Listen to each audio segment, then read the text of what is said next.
وبسملا ومحمدلا ومصليا ومسلما أما بعد قال الله تبارك وتعالى في كتابه المجيد والفرقان الحميد أعوذ بالله من الشيطان الرجيم بسم الله الرحمن الرحيم رضي الله عنهم ورضوا عنه عن عبد الله بن عمر رضي الله عنهما قال قال رسول الله صلى الله عليه وسلم إن الله جعل الحق على لسان عمر وقلبه رواه الإمام الهمام الترمذي في جامعه صدق الله العظيم وبلغنا رسوله النبي الأمي الكريم ونحن على ذلك لمن الشاهدين والشاكرين والحمد لله رب العالمين۔ محرم الحرام سن 1441 ہجری اور اسی محرم کا پہلا جمعہ محرم الحرام کی پہلی کرن حضرت عمر رضی اللہ تعالیٰ عنہ کی شہادت ہے۔ سیدنا عمر رضی اللہ تعالیٰ عنہ کے بارے میں امام ابن الکثیر رحمۃ اللہ علیہ نے البدایہ والنہایہ میں لکھا ہے اور امام ابن اسیر الجزری رحمہ اللہ نے اسد الغابہ میں لکھا ہے کہ 26 یا 27 کی رات کو حضرت عمر پر حملہ ہوا ہے ذو الحجہ کو، اور یکم محرم حضرت عمر رضی اللہ تعالیٰ عنہ کی شہادت کا دن ہے۔ یہ 4 دن حضرت عمر رضی اللہ عنہ بیمار رہے اس خنجر کے وار سے، اور 5ویں دن سیدنا عمر رضی اللہ تعالیٰ عنہ کی شہادت ہے۔ یکم محرم سن 23 ہجری یہ حضرت عمر کی شہادت بنتی ہے۔ تقریباً آج سے 1418 سال پہلے عمر فاروق رضی اللہ تعالیٰ عنہ سے پہلے بھی کئی حکمران آئے ہیں اور حضرت عمر کے بعد بھی کئی حکمران آئیں گے، لیکن جو حکمرانی اللہ نے حضرت عمر کو نصیب کی ہے اس جیسی حکمرانی رہتی دنیا تک نہ کسی کو نصیب ہوئی ہے نہ بعد میں ہوگی۔ یہ صرف دعوے نہیں ہیں بلکہ حضرت عمر رضی اللہ تعالیٰ عنہ کی حکمرانی اس بات پر باقاعدہ گواہ موجود ہیں، ثبوت ایویڈنس موجود ہیں کہ حضرت عمر کی حکمرانی صرف انسان پہ نہیں انسانیت پہ تھی۔ انسان کا معنی کسی کو روب کے تحت کو میرا کہنا مان لے، وہ ڈر کے مان لے گا، یہ تو ہر حکمران کرتا ہے، لیکن جن چیزوں سے انسان معرض وجود میں آیا ہے وہ انسان کا خلاصہ، انسان کے عناصر، جس چیزوں سے انسان بنا ہے اس کی بیس دیکھیں تو وہ 4 چیزیں ہیں۔ حضرت آدم علیہ الصلوۃ والسلام کو پیدا کیا گیا ہوا، آگ، پانی، مٹی کو ملا کر، اس سے انسان معرض وجود میں آیا ہے۔ تو دنیا میں یہ 4 چیزیں ایسی ہیں جن کو انسان اپنے لیے، اپنی ضرورت کے لیے استعمال کرتا ہے۔ انسان کو ہوا بھی چاہیے، اس کو آکسیجن کہہ لیں، انسان کو مٹی بھی چاہیے، اسے رہنے کے لیے زمین کہہ دیں، انسان کو آگ بھی چاہیے، اسے چولہا جلانے کے لیے اس کی ضرورت ہے، انسان کو پانی بھی چاہیے، پینے کے لیے بھی، سفر کرنے کے لیے بھی، یہ مختلف چیزیں ہیں۔ تو حضرت عمر رضی اللہ عنہ وہ آدمی ہیں جنہوں نے ان 4 پر علیحدہ علیحدہ حکومت کی ہے۔ صرف انسان پہ حکومت نہیں ہے، حضرت عمر کی حکومت پانیوں پہ بھی تھی، اور پانی حضرت عمر کا کہنا مانتے تھے۔ حضرت عمر کی حکومت آگ پہ تھی اور آگ حضرت عمر کا کہنا مانتی تھی۔ حضرت عمر کی حکومت ہوا پہ تھی اور ہوا حضرت عمر کے فیصلے کے سامنے سر تسلیم خم کرتی تھی۔ حضرت عمر رضی اللہ تعالی عنہ کی انہی پر حکومت ہے۔ اسی طرح حضرت عمر کی حکومت مٹی پر بھی ہے، زمین بھی حضرت عمر کا کہنا مانتی ہے۔ البدایہ والنہایہ میں اس پر تفصیل موجود ہے۔ امام ابن کثیر رحمۃ اللہ علیہ لکھتے ہیں سیدنا عمر کا دور تھا، زلزلہ آیا، مدینے کی زمین کانپنے لگی۔ جب زلزلہ آتا ہے لوگ استغفار کرتے ہیں، کرنا چاہیے، بندے ڈر جاتے ہیں کیا ہو گیا ہے، ظاہری بات ہے اپنے گناہوں کی سزا ہے، بندہ ڈرے، اللہ سے معافی مانگے۔ حضرت عمر استغفار بھی کر رہے ہیں اور کوڑا اٹھا کے زمین پر مار کے زمین سے باتیں کر رہے تھے۔ حضرت عمر نے ڈر کے باہر نہیں نکلے کمرے سے، بلکہ زمین پہ کوڑا مار کے کہا کس بنیاد پہ ہلتی ہے؟ تجھے زلزلہ تو تب آتا ہے جب تیرے اوپر حکمران ناانصافی کرے۔ میں نے جب سے رسول اللہ کے ہاتھ میں ہاتھ دیا ہے، آج حکمران بنا ہوں، میں نے ایک ناانصافی نہ اپنی ذات کے ساتھ کی ہے، نہ مسلمانوں کے ساتھ کی ہے، نہ دنیا کے لوگوں کے ساتھ کی ہے۔ یا میری ناانصافی بول کہ میں نے ناانصافی کی ہے، پھر ہلنا شروع کر دے، اور اگر میری ناانصافی تیرے پاس نہیں ہے، کس بنیاد پہ زلزلہ آ رہا ہے تجھے؟ یہ حضرت عمر زمین سے بات کر رہے ہیں، مٹی سے بات کر رہے ہیں، کسی انسان سے بات نہیں کر رہے۔ مسلمانوں وہ دن سن 20 ہجری، اور آج 1441 ہجری، 1420 سال ہو چکے ہیں۔ حضرت عمر رضی اللہ عنہ کے کوڑا مارنے کے بعد مدینے کی زمین پہ زلزلہ نہیں آیا۔ یہ حضرت عمر کی حکومت اس زمین پر ہے، اور حقوق کا اتنا خیال کرتے تھے، اتنا خیال کرتے، فرماتے تھے لوگوں میں اگر حکمران ہوں تمہارا تو صرف تمہاری ضروریات پوری کرنا میری ذمہ داری نہیں ہے، بلکہ میری ذمہ داری حشرات الارض، جانور، چرندے پرندوں کی بھی ذمہ داری پوری کرنا، یہ میری ذمہ داریوں میں شامل ہے۔ اپنے لیے فرماتے تھے کہ میں یہ سمجھتا ہوں کہ اگر دریائے فرات کے کنارے کوئی کتا بھوکا مر جائے اور اس تک خوراک نہ پہنچ سکے تو میں خود کو جواب دہ سمجھتا ہوں کہ ہو سکتا ہے کل قیامت میں عمر سے پوچھا جائے۔ اس طرح کا انصاف ہونا تو یقین مانے کبھی بھی یہ زلزلوں سے واسطہ نہیں پڑتا، آفات اور بلیات سے واسطہ نہیں پڑتا، حکمران کی نیت کا ان مسئلوں میں اعتبار ہوتا ہے۔ حضرت عمر کے لیے میں نے ایک بزرگ سے سنا کہ ایک بار حضرت عمر کو آ کر ایک بڑھیا نے کہا کہ میں اپنے پورے مہینے کا تیل جو ضروریات کا ہوتا ہے، اس زمانے میں گھی نہیں ہوتے تھے، تیل ہوتے تھے، کہا یہ میں استعمال کرنے کے لیے لا رہی تھی، زمین میں گر گیا۔ حضرت عمر رضی اللہ عنہ نے زمین کو خط لکھا۔ یہ آج کے دور میں جب بات کریں تو لوگ حیران ہوں گے، بھئی زمین کو بھی خط لکھا جاتا ہے۔ فرمایا میرا یہ کاغذ جا کے اس زمین میں دفن کر دے اور تیرا تیل تجھے واپس مل جائے گا۔ وہ عورت اپنا پیمانہ لے کر گئی ہے اور وہاں رکھا، زمین نے تیل ابلنا شروع کیا ہے خط ڈالنے کے بعد، اور وہ حضرت عمر رضی اللہ تعالیٰ عنہ نے اس خط کے بعد اس عورت کو وہ زمین نے بھر دیا ہے۔ بعد میں کسی نے پوچھا تھا کہ امیر المومنین آپ نے کیا لفظ لکھا؟ کہ چھوڑو یہ ہمارے رازوں میں ایک راز ہے، کہ نہیں بتا دیں۔ کہ میں نے اس زمین کو کہا کہ تیل واپس کر دے، یہ تیرا حق نہیں ہے، یہ اس غریب بڑھیا کا حق ہے، تو اسے واپس کر۔ واپس نہیں کرے گی تو تیری اور میری ایک بات ٹھن جائے گی، اگر کوئی بے نمازی مر گیا میں اس جگہ اس کی قبر بناؤں گا، اسے عذاب ہوگا، پھر تو بھگت لینا۔ آپ اندازہ لگائیں اس طرح کی حکمرانی، اس طرح کے فیصلے، اس طرح کی جو ہے نا کیا کہتے ہیں بادشاہی، یہ کس کو نصیب ہوئی ہے پہلے، یہ بعد میں کسے نصیب ہوگی؟ سیدنا عمر رضی اللہ عنہ کا دور ہے، مصر فتح ہو جاتا ہے۔ مصر وہ ملک ہے جہاں جس کو انبیاء کی سرزمین کہے تو بیجا نہیں ہے۔ حضرت موسیٰ علیہ السلام سمیت کئی انبیاء یہاں پلے بڑے ہیں اور ان کے ادوار نبوت یہاں گزرے ہیں، اور اس ملک کے لیل و نہار نے حضرات انبیاء کرام کے دن رات دیکھے ہیں، اور اس ملک میں دریائے نیل جیسے مشہور ترین دریا بہتے ہیں۔ سیدنا عمر کا زمانہ ہے، مصر کے اوپر حضرت عمر کی حکومت ہے، مصر کا گورنر ہے صحابی رسول، مدبر وقت، مدبر العرب۔ عرب میں 4 بندوں کی ذہانت مشہور تھی، ان میں ایک آدمی حضرت عمر ابن عاص رضی اللہ عنہ ہے، ان کی حکمرانی ہے۔ انہوں نے امیر المؤمنین کو مدینہ منورہ خط لکھا ہے، خصوصی اونٹنی دے کے اپنے اس ڈاکیا کو بھیجا ہے۔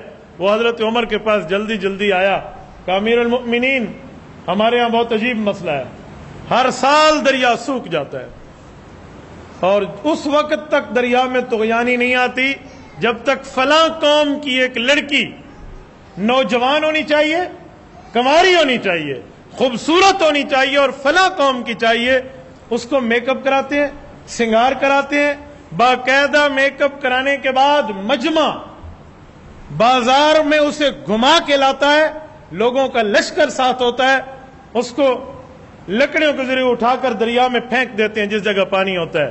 وہ عورت، وہ بچی غرق ہوتی ہے، وہ ڈوب رہی ہوتی ہے، وہ مرتی ہے، اسے لوگ بچاتے نہیں ہیں۔ کیوں؟ کہ دریا کے ساتھ ان کی کمٹمنٹ ہے کہ ہر سال ایک بچی میں کھا جاؤں گا، پھر تمہیں پورا سال دریا پانی دے گا، تمہاری زمینیں سیراب ہوں گی۔ تو اب کیا کریں؟ اب تو مصر فتح ہو گیا، اب تو آپ کا حکم چلے گا۔ حضرت عمر رضی اللہ عنہ استخارہ فرماتے ہیں مسجد نبوی میں بیٹھ کے، اور 2 خط لکھتے ہیں، ایک خط گورنر کے نام اور ایک خط اس دریائے نیل کے پانیوں کے نام۔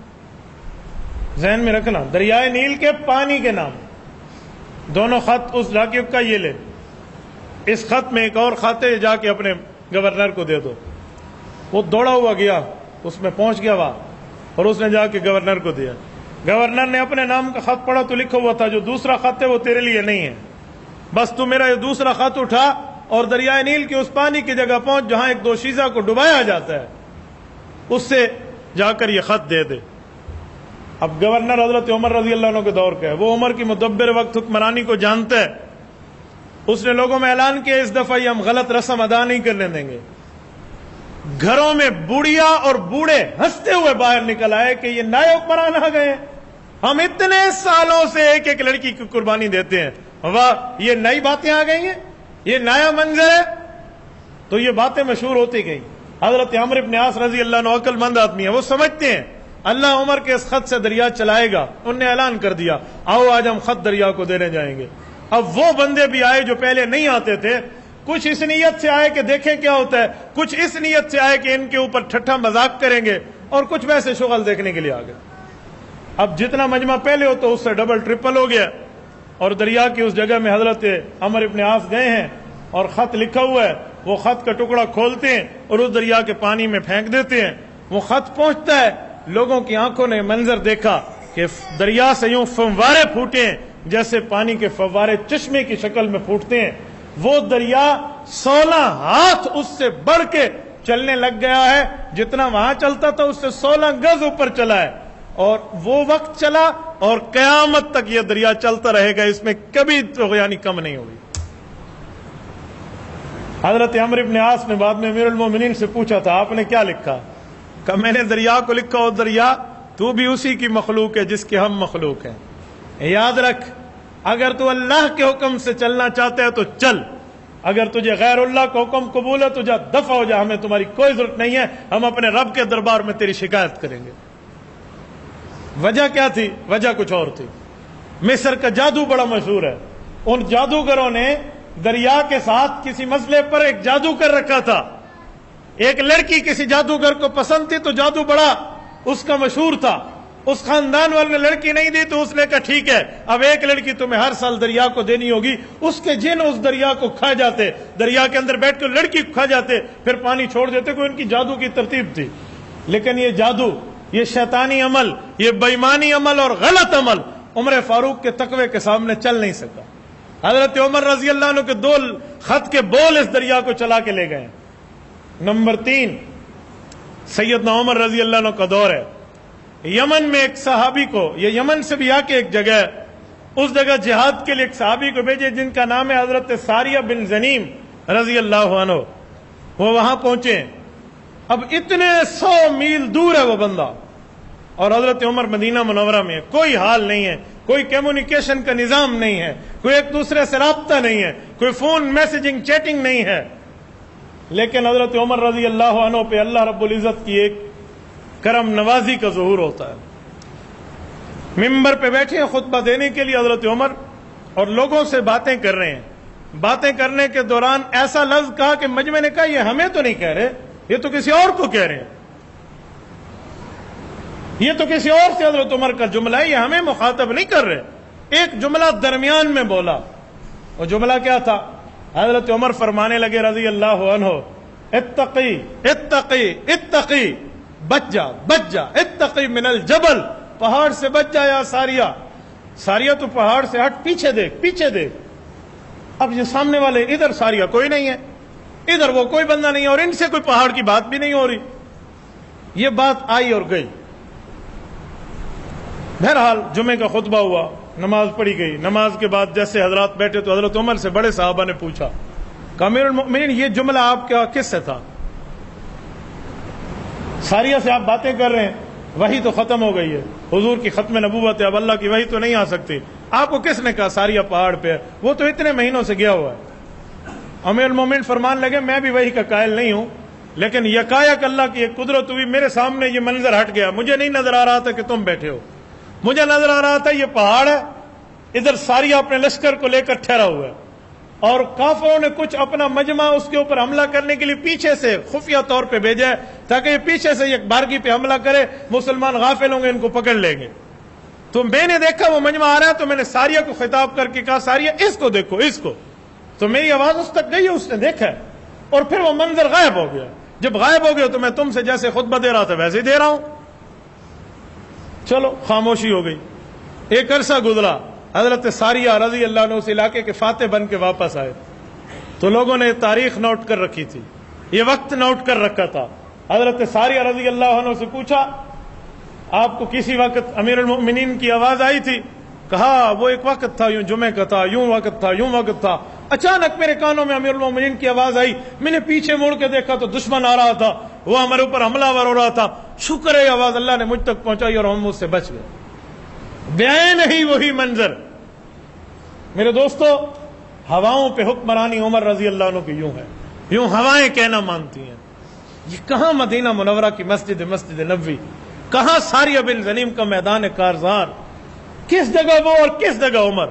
ہواؤں نے یوں کہنا مانا، آنن فانن وہاں آواز پہنچا دی۔ ایک واقعہ مزید ہے آگ کا، نمبر 4، مدینہ منورہ میں ایک جگہ ہے جس کو آج کل ہررا کہتے ہیں۔ ہررا کا معنی ہے جلی ہوئی جگہ۔ یہاں سے آگ نکلی تھی اور آگے نکلتی تھی۔ آخری بار کب نکلی اور کیا ہوا؟ امیر المؤمنین مسجد نبوی میں بیٹھے ہیں، صحابہ کرام کے مسائل حل کر رہے ہیں۔ وہ مسجد نبوی عمر فاروق کے دور میں مسجد بھی تھی، مدرسہ بھی تھا، ٹریننگ سینٹر بھی تھا اور پارلیمنٹ بھی ہوتا تھا۔ یہ وقت کا حکمران بھی ہے اور مسجد نبوی کا امام بھی ہے۔ اسے حکمرانی قابل ہونی چاہیے۔ جو ایک رکعت نہ پڑھا سکے، یہ کیسی حکمرانی ہے؟ حضرت عمر 20 رکعت کے امام ہوا کرتے تھے، یہ کیسی، اسے حکمرانی کہتے ہیں۔ حکمران بھی ہیں، امام وقت بھی ہیں۔ نماز کے بعد بیٹھے ہیں، ایک شخص دوڑتا ہوا، اس نے کہا یا امیر المؤمنین عجیب کام ہو گیا، کہ پہاڑوں سے آگ نکلی، ہو سکتا ہے پرانے زمانے کا لاوا ہو، کتابوں میں لفظ آگ آتا ہے، لاوا جو نکلتا ہے نا وہ بھونچال میں، وہ بھی ایک آگ کی شکل ہوتی ہے، کہ آگ نکل رہی ہے اور قریبی علاقوں کو بالکل جلا رہی ہے، اور 7 مسلمانوں کی آبادی ہے، لوگوں کی آبادی ہے، وہاں ان کے گھر ہیں، ہو سکتا ہے آگ وہاں تک پہنچ نہ جائے۔ حضرت عمر جیسے بیٹھے ہیں ویسے بیٹھ رہے، اپنے کندھے سے چادر اتاری، وہ جو رومال اور چادر کندھے پہ ہوتا تھا، ادھر دائیں بائیں دیکھا، غریب ترین ایک صحابی ہیں جن کا نام ہے حضرت تمیم داری رضی اللہ عنہ، لیکن یہ وہ ہیں جن کی دجال کے نائبوں سے ملاقاتیں رسول اللہ کے دور میں ہوئی تھیں۔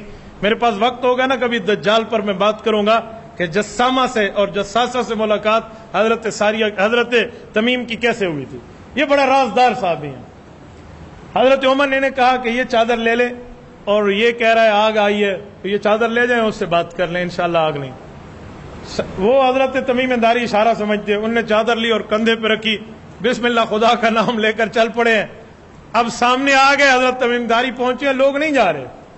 حضرت تمیم داری نے آگ کو ایسے بنایا جیسے کوئی چرواہا اپنے جانوروں کو بھگانے کے لیے یوں یوں کرتے، ہاں شاباش ٹور یوں بھج، جیسے ہم کہتے ہیں نا چل بھی ٹور، یوں جیسے بھگاتے ہیں۔ حضرت سے تمیم داری اسے یوں ہلا رہے، چلو چلو جہاں سے نکلی ہو چل۔ امیر المؤمنین نے فرمایا ہم نے تیری جو ہے نا کیا کہتے ہیں کون سے معاملے میں خلاف ورزی اللہ کی ہے، چل وہاں جا، کیا عذاب بن کے تو آگے۔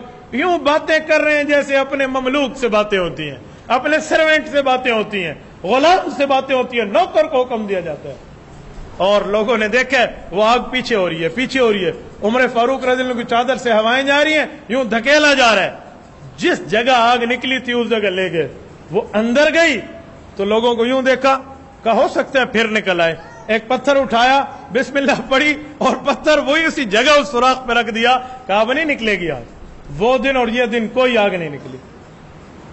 عمر فاروق کی حکومت مٹی پر بھی ہے، پانی پر بھی ہے، ہوا پر بھی ہے اور آگ پر بھی ہے۔ میں نے کہا ایسا حکمران نہ اس تاریخ میں آیا ہے نہ آئے گا۔ میرے دوستو، سیدنا عمر رضی اللہ عنہ وجہ کیا تھی؟ اپنے آپ کو اللہ کا غلام بنایا تھا، دنیا نے اسے آقا مان لیا تھا، وہ اللہ کے سامنے جھک گئے تھے۔ دنیا کی کسی سپر پاور کا ڈر ان کے دل میں نہیں تھا، وہ رب کو سپریم پاور سمجھا کرتے تھے۔ اسلام ان کے دل میں کوٹ کوٹ کے بھرا ہوا تھا۔ 100% جو مسئلہ دین شریعت کا ہوتا اس پہ عمل کرنے اور عمل کرانے والے لوگ تھے۔ درمیان میں دوسری لیتے کی بات نہیں تھی۔ اینٹ سر کے نیچے رکھ کے سو جایا کرتے تھے مسجد نبوی میں۔ قیصر روم کا فرستادہ اور نمائندہ آیا خط لے کے، کہا تم اپنا بادشاہ دکھاؤ، کہاں ہے؟ صحابہ نے کہا ہمارا کوئی بادشاہ نہیں، ہمارا امیر المؤمنین ہے۔ کہا وہ دکھاؤ۔ انہوں نے کہا وہ مسجد نبوی میں جو بندہ لیٹا ہوا ہے، چاش کی نماز پڑھ کے لیٹا ہے، یہ ظہر سے پہلے تھوڑا سا اٹھ جائے گا، اس سے بات کر لینا۔ انہوں نے کہا یہ تمہارا بڑا؟ میں نے تو سمجھا دربان ہوں گے، ہٹو بچوں کی صدائیں ہوں گی، اس کے محل ہوں گے۔ یہ انصاف سیدنا عمر رضی اللہ عنہ کو دنیا پہ مشہور ہے. حضرت عمر رضی اللہ عنہ کے دور میں حضرت عمر کے سسر خلیفہ چہارم سیدنا علی المرتضی رضی اللہ عنہ 10 سال حضرت عمر کے مشیر رہے ہیں. اکثر مشورے کے لیے آنا جانا ہوتا. ایک بار حضرت علی فرماتے ہیں میں رات کو گیا مشورے کے لیے، مغرب کے بعد، شام کا وقت تھا، کوئی سیاسی امور کا مشورہ نہیں تھا، ذاتی مسئلہ تھا، حکومتی بات نہیں تھی، گھریلو مسئلہ تھا کہ یہ ڈسکس کر لو. حضرت عمر رضی اللہ عنہ دستاویز لکھ رہے ہیں کہ آج کیا کھویا کیا پایا، بیت المال میں کیا ہوا کیا نہ ہوا، کیا جمع کیا آمدن کیا خرچ، وہ لکھ رہے ہیں. چراغ جل رہا ہے. میں گیا، میں نے سلام کیا، میں نے بات کی اجازت چاہی تو مجھ سے پوچھا علی ایک بات بتائیں، ذاتی کام ہے یا حکومتی کام ہے؟ سنو. میں نے کہا امیر المومنین ذاتی کام ہے، حکومتی کام نہیں ہے. کہا اچھا صبر. اس چراغ کو بجھا دیا، ایک اور چراغ جلایا. کہا اچھا اب سنا. قلم یوں رکھ لیا. اچھا کیا بات پوچھنی ہے، کس بات پہ مشورہ ہے؟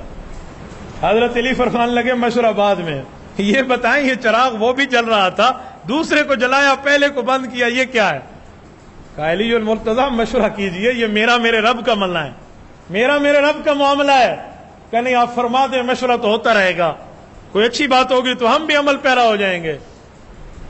کہا اس چراغ میں تیل بیت المال سے آتا ہے، اس چراغ میں تیل عمر کی جیب سے آتا ہے. یہ حکومتی کام جب چلتے ہیں تو یہ چراغ جلاتا ہوں، جب ذاتی کام ہوتے ہیں تو یہ چراغ جلاتا ہوں.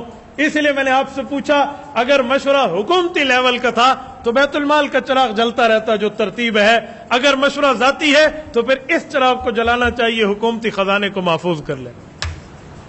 ایسے حکمرانیاں نہیں ہوتی، ایسے لوگ باتیں نہیں مان لیتے، ایسے پانی حکم نہیں تسلیم کرتا، ایسے آگ نہیں کہنا مان لیتی، ایسے ہوائیں کہنا نہیں مانتی، ایسے زمین کے زلزلے نہیں رک جایا کرتے. اس کی وجہ یہ تقوی اور للہیت ہوتی ہے. یہ شخص ہے جو یکم محرم الحرام سن 23 ہجری، آج سے 1418 سال پہلے، 1417-18 سال پہلے بنتا ہے، یہ دنیا سے رخصت ہوئے. اور یکم محرم الحرام ان کی شہادت کا دن ہے. اس دن یہ روزہ اقدس میں دفن ہوئے ہیں. حضرت عبداللہ بن عباس فرماتے ہیں جب حضرت عمر کی تدفین ہو رہی تھی اور میں یوں روزے کے باہر ٹھہر کے سب صحابہ کے ساتھ غم زدہ ٹھہرا تھا، امیر المؤمنین رب تیری تربت پہ رحمت نازل کرے، تو نے 10 سال اپنے انصاف کا ڈنکا بجایا، یہ دل ہی دل میں کہہ رہا ہوں. کہتے ہیں میرے پیچھے ایک آدمی ٹھہرا ہے اور آہستہ آہستہ گنگنا رہا ہے. وہ کہتے ہیں عمر مجھے یقین تھا تو نے اس جگہ دفن ہونا ہے، مجھے پکا گمان تھا تیری قبر حضور اور ابو بکر کے ساتھ روزے میں بننی ہے. ہاں میں نے کئی بار دیکھا تجھے اللہ کے رسول کے دربار سے کیا پیار ملا، تجھے یہی قبر ملنی تھی. کہتے ہیں میں نے پیچھے دیکھا یہ بندہ کون ہے؟ عبداللہ بن عباس فرماتے وہ حضرت علی المرتضی تھے جن کی آنکھوں سے آنسو جاری تھے. اور میں نے حضرت علی المرتضی کو دیکھا کہ عمر فاروق کی یوں تعریف کر رہے تو حضرت عمر کی بات حضرت علی جاری رکھتے ہوئے کہنے لگے ہاں میں نے کئی بار دیکھا، رأیت رسول اللہ صلی اللہ علیہ وسلم یقول، حضور پاک علیہ السلام کو دیکھا حضور فرماتے تھے فعلت انا و ابو بکر و عمر، یہ کام میں اور ابو بکر اور عمر کر رہے ہیں. خرجت انا و ابو بکر و عمر، اس جگہ سے میں اور ابو بکر اکٹھے اور عمر نکلے تھے. دخلت انا و ابو بکر و عمر، اس شہر میں میں ابو بکر اور عمر اکٹھے داخل ہوئے تھے. جعلت انا و ابو بکر و عمر، یہ کام میں نے اور ابو بکر عمر نے اکٹھے کیے تھے. کہا ہر وقت میں نے حضور پاک کی زبان سے تجھے ابو بکر کو حضور کے ساتھ یوں اکٹھے دیکھا تو مجھے یقین تھا کہ ایک دن تو نے یہیں دفن ہونا ہے. اللہ کے رسول جبل احد پہ آئے ہیں، جبل احد دیکھنے کا پہاڑ ہے. اللہ آپ تمام دوستوں کو لے جائے، اللہ آپ کی برکت سے ہمیں بھی لے جائے. جبل احد مدینہ منورہ میں ہے. اس وقت بھی جبل احد ہلا تھا، یا زلزلہ تھا یا ویسے ہی ہلا تھا. حدیث میں ہلنے کی بات آتی ہے، تحرک احد، ہلنے لگا. حضور علیہ السلام، حضرت ابوبکر، حضرت عمر اور حضرت عثمان، 4 آدمی اوپر موجود ہیں، ایک رسول اللہ اور 3 خلفائے ثلاثہ. جب ہلا تو اللہ کے رسول نے یوں پاؤں مارا، اثبت احدن، احد ثابت قدم رہے. فإن علیک نبی والصدیق وشہیدان، تجھے نہیں پتا تیرے اوپر ایک نبی، ایک ابو بکر اور 2 شہید ٹھہرے ہوئے ہیں. حضرت عمر فرماتے ہیں میں نے اندازہ لگا لیا تھا میں اور عثمان شہید ہوں گے، صدیق تو یہ ہے اور رسول اللہ یہ ہے. میرے دوستو دعا فرمائے اللہ رب العزت ان کی قبر پہ کروڑوں اربوں رحمت نازل فرمائے. وآخر دعوانا الحمد للہ رب العالمین. جمال الوجود بذكر الإله وتصفو الحياة